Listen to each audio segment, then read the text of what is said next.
Ahojte, milí priatelia. Poďme sa dneska trošku pomenovať tomu, ako naša pokožka starne.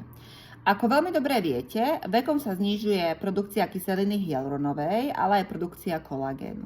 Keď máme 20 rokov, pokožka je ideálna, je krásna, je plná, nemá žiadne vrásky.